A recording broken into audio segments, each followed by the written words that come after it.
E aí, pessoal, tudo bem? Se estiverem me vendo bem, me ouvindo bem, me avisem aí através dos comentários.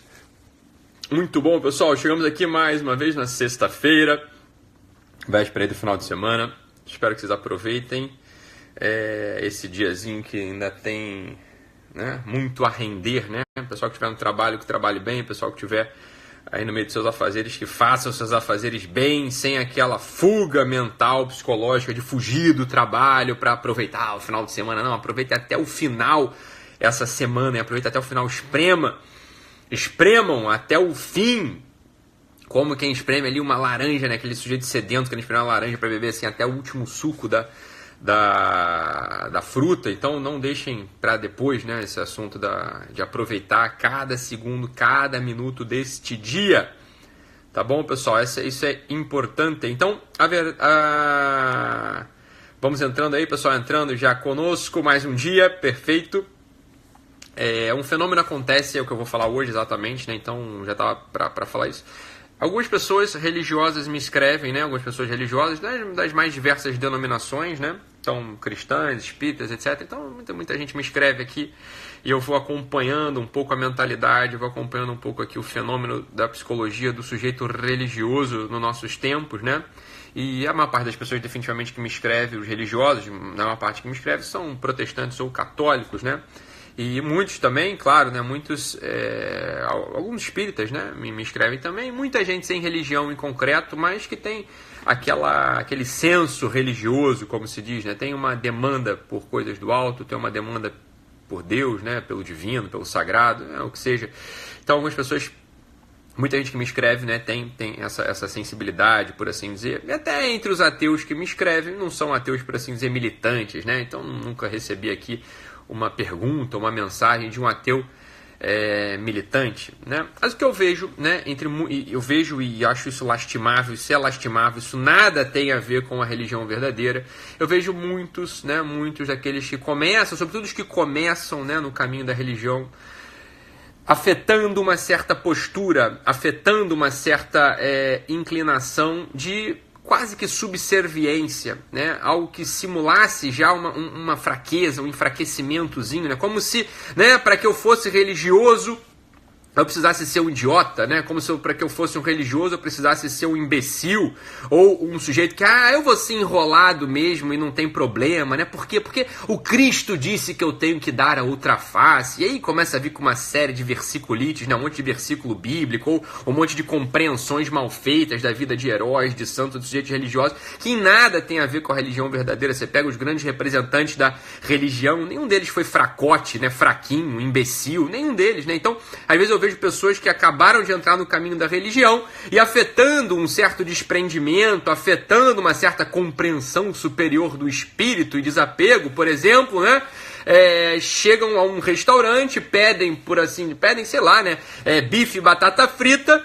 E aí, de repente, o garçom oferece bife e batata cozida e ele fala, não, tudo bem, né? Tudo bem, eu vou aqui aceitar. Não, eu vou aceitar isso aqui porque é um desprendimento, né? Não, peraí. Se você quer comer bife e batata frita, vai lá e pede pro garçom, o meu amigo, o Wellington, chega aqui, dá um pulinho aqui, Pedro. Você trouxe aqui o errado, né? Você trouxe aqui você trouxe errado. Eu pedi bife e batata frita, eu não pedi bife e batata cozida, né? Você não precisa, né? E não deve abrir mão dos seus direitos civis por uma má compreensão do que é o fenômeno religioso. Você está entendendo? A humildade religiosa, o perdão do qual falam as religiões, e nada tem a ver com esse tipo de afetação de bondade. Porque no final das contas, se você não é bom mesmo ainda, meu filho, sabe o que vai acontecer? Se você não é bom mesmo, você vai ficar amargurado, você vai ficar rancoroso. Porque você começa a notar que, eu entrei nessa coisa chamada religião, só tomo na cabeça. Eu entrei nessa coisa de religião, né, e minha vida tá confusa. Tá confusa porque você é confuso, porque você tá entendendo tudo ao contrário. Você tá entendendo tudo ao contrário. Então a primeira coisa,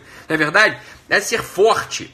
Ser forte. A humildade da qual fala a religião, tá? A humildade da qual fala a religião, o perdão do qual fala a religião, e nada tem a ver com esse tipo de afetação de fraqueza.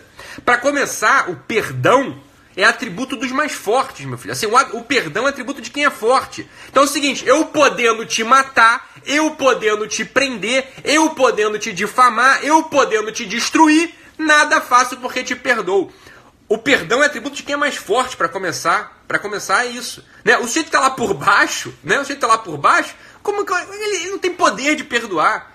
O perdão, ele está intimamente ligado com um certo tipo de poder. Se o sujeito não pode nada, se ele é um fracote, se ele é um Zé Ninguém, se ele é um bundão, ele não tá na posição de perdoar, você tá entendendo? Ele tá na posição de, né, se instalar na realidade, conquistar uma certa voz, deixar de ser marginal, sair da margem, sair da periferia da existência, tomar posse da centralidade do seu espírito, entrar num embate com alguém, no embate não precisa ser briga, né? Mas olha, uma argumentação ou então uma disputa de força, e aí sim o perdão ele passa a ter o sentido do perdão do qual fala a religião. Esse perdão de quem é um Zé Ninguém, de quem é um imbecil, de quem é a pessoa fraca, isso traz ressentimento. Isso é acovardamento em geral. Eu não estou incitando, jamais faria isso, eu não estou incitando ninguém a ficar com o coração duro, mas é o contrário, você está entendendo? O que eu estou dizendo é o seguinte, quando o fracotinho começa a ter afetação de perdão, ele fica ressentido, porra, ele fica mais fraco, ele fica louco. Ele fica reclamando de tudo. É isso que acontece. Eu não estou dizendo que o sujeito não tem que perdoar, não. Pelo contrário, porra. Eu sou um dos maiores adeptos do perdão. Perdão, vocês estão até... Há quem me acuse de eu ser muito relaxado com a coisa da traição, por exemplo. Não, pelo contrário. Eu sou 100% adepto do perdão, né? 100% adepto do perdão. Temos que perdoar, né? Sempre. Mas o problema é o seguinte... A coisa da traição do perdão, né, que eu estava falando, a coisa é essa, olha, perdoa quem está em posição de perdoar, né? Perdoa quem está por cima da coisa. Isso é o perdão próprio mesmo, é esse. O sujeito que está por baixo, né, está numa situação de absoluta desvantagem, como eu sempre falo, né? O sujeito lá que estava me falando assim, olha, meu Ítalo, o meu pai, né, alguém estava me contando isso aí, sei lá, acho que meu pai matou minha mãe, e depois ainda me abusou, e depois não sei o que lá, né? Fez um monte de coisa. Como é que eu vou perdoar um sujeito desse? Né? Como é que eu vou perdoar um sujeito desse? Né? Tavam me perguntando isso. Aí eu sempre respondo, bicho, você não tem que perdoar, não. Não é que não tem que perdoar no sentido de guardar um rancor. Não é isso, não. Não é perdoar no sentido de guardar um rancor, não. Né? Você não vai fazer isso. Não é guardar rancor. Você não vai perdoar no sentido, olha, eu não tenho capacidade de perdoar esse sujeito. Eu tô por baixo. Eu sou aqui o Kay do conto do livro do Kafka. Eu tô por baixo da coisa, né? Eu não consigo, eu não acesso o perdão, por assim dizer, aqui. Né? O que eu faço? Bem, eu não julgo, que é uma coisa que eu sempre falo pra gente fazer. Eu não julgo, esqueço e vou tocar minha vida. Você tá entendendo? É isso. Você não tem, nesse caso em concreto, né, que estavam me perguntando outro dia, né? Como é que eu perdoo alguém que cometeu um crime hediondo, né? O sujeito matou minha mãe, fez não sei o que, blá blá blá blá blá. Como é que você faz? Você não faz, você não tem como fazer, você tá provado, você não tem como fazer. Como é que você perdoa um sujeito desse? Você vai ficar louco, né? Se você tentar perdoar esse sujeito, se você tentar perdoar esse pai que matou sua mãe, ainda te abusou, ainda porra, não sei o que lá, né? Se você tentar perdoá-lo, você vai ficar louco. Porque você está por baixo da situação, você é uma vítima real da história. Então o que você faz? Você não pensa na história. Não é que não pensa. Bicho, toca a tua vida. E não julga. Não julgar é possível. Não julgar é possível para todo mundo. Para quem está por baixo e para quem está por cima. Tá? Então esse é o primeiro movimento.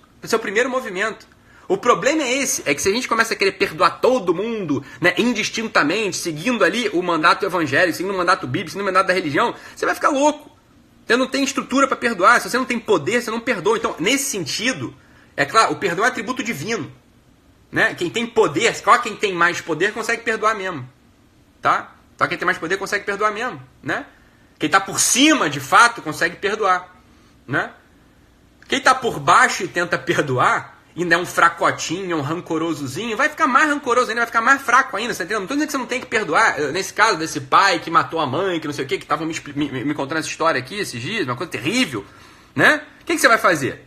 Você não vai pensar na coisa, você não vai pensar, fala, tudo bem, eu não compreendo essa cabeça louca desse sujeito, né? E não julga mais, vai tocar a tua vida. Fala, porra, Deus me livre de ser como ele, vai tocar a tua vida, entendeu? Não fica julgando o cara não, pronto, acabou. Você começa a julgar, você não tem os elementos para poder tratar esse assunto. E se você tenta perdoar, você vai fazer uma afetação de santidade, uma afetação de superioridade, uma afetação de poder que você não tem. E aí o que acontece contigo? Você tá frito. Tá frito, você vira falso, você vira um sujeito falso, você tá entendendo? Você vira um sujeito falso mesmo, não vai conseguir. Então não confundir subserviência, não confundir fraqueza, né, com o tal do perdão. Né? Isso é importantíssimo. Agora, não julgar está aberto para todo mundo. Né? Não julgar está aberto para todo mundo. Não julgar é possível. Perdoar, no sentido pleno da palavra, você deve estar disposto a perdoar 70 vezes 7, como diz, né, a Escritura. Agora, é difícil fazer esse negócio desse. Por quê? Sobretudo porque na maior parte das vezes você não tem que perdoar, você tá entendendo? Não é que você não tem que perdoar, eu quero que vocês me entendam, para que depois vocês não tirem palavras da minha boca, para vocês não entendam coisa errada, né? Não é que você não tem que perdoar, você tem que perdoar sempre. O que eu tô querendo dizer é o seguinte, às vezes você não vai acessar o outro através do perdão. Às vezes o que se pede ao outro não é o perdão, né? Às vezes o que se pede, né, não é você perdoar, é não julgar. Muita gente confunde uma coisa com a outra, né? Você não julga, você se afasta. E pronto. E pronto. Você está entendendo? É isso, muitas vezes é esse o acesso que você vai ter que fazer. Um pai, porra, mas um pai que abusa do filho, um pai que não sei o que lá. Como é que você perdoa um sujeito desse? Difícil. Você está numa posição muito inferior. Você consegue perdoar de verdade quando você conquistou a sua vida. Quando você está vivendo ali os elementos próprios da tua existência, que fazem sentido da tua existência. Quando você conseguiu se instalar, você tem uma família, sei lá, você tem uma religião, você tem dinheiro, você tem, né, a transcendência. E quando você está por cima, você consegue olhar para aquele sujeito e de fato perdoá-lo. Aí o perdão brota, você está entendendo? O que eu vejo muitas vezes acontecer em comunidades religiosas, inclusive, é uma indisposição ao amadurecimento. Ninguém dispõe os outros a amadurecer. Né? Poucos líderes querem mesmo, sabem fazer com que a sua assembleia, a sua audiência, né, os seus fiéis amadureçam e ficam querendo fazer com que todo mundo se perdoe, né? Vai perdoar. E aí o que acontece? Com um monte de gente fraca, gente feita de geleia, gente rancorosa, gente que não progride na vida espiritual. Quantas pessoas estão aí em comunidade religiosa há anos, né? E não progridem mesmo, não conseguem de fato ter um coração magnânimo, né? De fato fazer o bem sem olhar a quem. Por quê? Porque ninguém está querendo fazer. Não tem ali uma tecnologia de amadurecimento que funcione. Pega-se esses elementos, essas ideias que são bonitas, são belas, são necessárias, inclusive, porra, né? Perdão é necessário, não é absolutamente necessário. E querem botar a goela abaixo daquele sujeito coitado, né? Que não tem capacidade de perdoar ninguém, porque ele está por baixo de tudo. A vida é um rolo compressor que passa na cabeça dele. Então, antes desse assunto de perdoar, de querer buscar o perdão do seu peito, busque não julgar. Isso é muito mais importante. E ficar forte. E ficar muito forte. Né? E dar esmola. Estudar, se for o caso. Trabalhar. Sobretudo trabalhar. Né? O trabalho torna a gente livre mesmo. O trabalho é uma das melhores coisas do mundo. Tanto faz se você trabalha em casa, se você trabalha no escritório, se você trabalha no pátio de uma fábrica, se você trabalha no laboratório. Tanto faz, você está entendendo? Tanto faz. Trabalhe. Porque no trabalho você vai reunir uma série de qualidades necessárias. Você vai se tornando gente quando você trabalha. Né? Você é uma mãe que trabalha em casa, porra! Quantidade de louça que tem para lavar, quantidade de roupa que tem para fazer, quantidade de psicologia que você tem que estudar para entender teus filhos, a quantidade de nutrição que você tem que estudar para poder nutrir todo mundo, né? A quantidade de elementos da etiqueta, da boa conduta, né? Do amor, do carinho. Porra, ali é um trabalho fantástico. Se você é um operador, se é uma costureira e tá me ouvindo, sei lá, porra, cada vez você tem que fazer com mais detalhe, com mais delicadeza, né? Com mais presença para que cada trabalho teu saia perfeito. Pô, você se torna uma pessoa de fato superior, você cresce. E aí você não começa a fingir. Por quê? Porque você tem elementos de verdade. Você tem elementos de verdade para poder ter consistência, para que a tua vida tenha consistência. Para que a tua vida tenha consistência. Se aquele sujeito que não tem consistência na vida, né? Eu falo para você, meu cara, olha, eu sei que é duro, mas bem, paciência, né? Paciência. Aquele sujeito que não tem consistência na vida, que acorda, que a hora que ele acordar tá bom, que ninguém precisa dele, né? Que ele não trabalha, não produz, só dá prejuízo para os outros, né? Esse sujeito, ele não tem capacidade de perdoar ninguém, porra. Por quê? Porque ninguém precisa do perdão dele. Foda-se, não serve pra nada. Você tá entendendo? A relação não se estabelece. Não é o perdão, ele não vai acessar ninguém através do perdão. Né? Não, aquele moleque, adolescente imbecil que só dá despesa, o pai não deixa, não faz o aniversário dele de 14 anos. Não faz, porque ele é um idiota. E aí ele fica sentido. E aí um dia ele olha pro pai e fala assim, não, pai, eu te perdoo porque você não fez aquele meu aniversário de 14 anos. Ah, se enxerga, moleque. Ah, se enxerga. Quem me perdoa? Vai pra puta que te pariu. Vai perdoar a tua turma. Ah, pra porra. É que me perdoa o quê? Eu lá tenho imposição de ser perdoado por você, o seu... Não é isso? Assim, dando um exemplo desse, a coisa fica óbvia. Só que quando são dois adultos, né? Aí parece não, que eu tenho que perdoar. Não julga e fica forte, porra. E seja algo útil pra alguém. E aí, talvez o perdão seja uma demanda pro teu coração. Até então você não tem que perdoar ninguém, não. Sabe por quê? Porque ninguém precisa do teu perdão, filho. Você não serve pra nada. Tanto faz como tanto fez você perdoar. Dane-se. Você tá entendendo? Fraquinho, gente que tá por baixo, né? Ou é fraquinho porque de fato a vida passou como rolo compressor por cima dele. Ou porque é um lento, é um preguiçoso. Tem que perdoar ninguém. Não é que não tem que perdoar ninguém, é que não precisa. O perdão ainda não foi convocado na assembleia das tuas demandas. Você não precisa prestar contas ao perdão ainda. Para de se botar esse tipo de situação que só vai te fazer ficar mais imbecil ainda do que você já tem sido. Para com isso. Para. Você vai ficar rancoroso. Você não progride. Você vai ficar mole. Fica chato. Você fica olhando para o mundo com um ar de superioridade absolutamente asqueroso. Não há nada mais asqueroso que um adolescente de bigodes, né? Aquele moleque que não tem nem pelo no saco quer botar bigode. Para com isso, porra. Né? Nada mais asqueroso do que isso. Não tem nada mais asqueroso que uma pessoa que não pode nada, que só dá despesa, olhar para os outros com ar de superioridade. Isso é ridículo. Isso é ridículo. Outro dia eu vi a Fé Thaís que colocou aí a diferença entre um menino e um homem. Ah, um gera boleto e outro paga boleto. Essa é a diferença entre um menino e um homem, porra. Um gera boleto e outro paga boleto. É isso aí mesmo. Né? Agora o gerador de boleto lá pode perdoar alguém. Ah, alguém precisa do teu perdão, meu filho. Ah, para com isso. Você é um adolescente de bigode. Você é ridículo. Você é ridículo. Para de ficar querendo me acessar através de perdão. Né? Não é assim que se faz, não. Não. Você vai fazer o quê? Você vai ser gente. Vai ser gente. Você começa a parar de julgar os outros, parar de ficar fraco, né? Hoje tá que tá. Hoje tá saindo tudo. Parar de de ser fraco, fica forte. Né? Arruma um trabalho, arruma um estudo, não enche o saco de ninguém, vira gente, ganha uma centralidade, teu espírito ganha uma centralidade, aí tudo bem, aí começa. Até lá, meu cara, porra, eu lá preciso do teu perdão, alguém precisa do teu perdão, vai, se enxerga, né? Se enxerga, para com isso. Você vai ser um fracote, um covardinho, né? E aí o pessoal pergunta esse negócio de auto-perdão. Ítalo, eu tenho que me perdoar. Você tem que se perdoar, para com isso, não tem sentido nenhum. Eu me perdoo. Eu entendo que esses jargões entraram. Eu entendo que esses jargões parecem fazer efeito às vezes, parecem ter significado, não significam nada. Eu me perdoo. Perdoo do quê? Você se perdoa do quê, cara? Isso não é assim que você se acessa. Não é assim que você se acessa. Não, eu me perdoo. Eu me perdoo. Cara, isso é absurdo. Você tá entendendo? Quer dizer, o mesmo juiz, o réu, a vítima, o juiz e o promotor são a mesma pessoa. Para com isso. Isso é figura de linguagem ridícula. Tá entendendo? Para com isso. Fica forte. Para de pensar que eu me perdoo ou não. Como você se perdoa ou não? Para com essa palhaçada. Vai ficar forte, porra. Vai dar esmola pra mendigo. Vai rezar um Pai Nosso. Né? Vai parar de encher o saco da tua mãe, da tua mulher.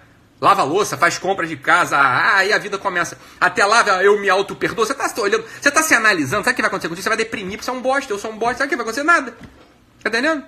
Um vagabundo, é como disse aqui, um vagabundo. Vai ficar se auto-perdoando. Que auto-perdoando o quê? Você é fraco pra receber o perdão e você é fraco pra dar o perdão. Vai perdoar o quê, porra? Esse negócio de auto-perdão é uma pergunta que só aparece na cabeça de quem tá muito confuso, de quem tá muito fraco. O sujeito muito confuso e muito fraco não consegue nem se perdoar nem receber perdão. Então pra que isso? Não tem o que fazer. Não existe. Isso é o quadrado redondo. Não existe, a porra não aparece, você tá entendendo? Você pode falar, um quadrado redondo, não significa nada. Tenta fazer um quadrado redondo, não vai conseguir. Né? Não consegue. É a mesma coisa, auto-perdão. Você até entende, eu vou me auto-perdoar. Tenta fazer, não vai conseguir. Né? Na prática, o que é? Fica forte, trabalha, acorda. Né? Não, então eu sou deprimido. Então vai procurar um médico, toma remédio, né? Pede ajuda, vai pra terapeuta, né? Vai comer direito, né? É isso. Aí começa a melhorar, fazer atividade física, começa a trabalhar, é isso. Serve pra qualquer um. Isso aqui serve pra qualquer um. Nem tudo serve pra quem tá doente. Isso aqui serve pra todo mundo. Você tá entendendo? Então, olha só. O do perdão, meu amigo. Para com isso. Isso aí vai te libertar. Para essa porra de olhar, eu preciso perdoar meu pai, eu preciso perdoar não sei quem, eu preciso perdoar... perdoar, porra, cacete. Para de julgar, trabalha, seja forte, sirva. Isso vai te libertar, o teu espírito expande, o teu amor aparece, tu fica mais inteligente, a tua vida começa a acontecer, você começa até a ser útil. Porra! E é isso que eu desejo pra vocês. Um abraço e até segunda-feira. E ato falha o caralho.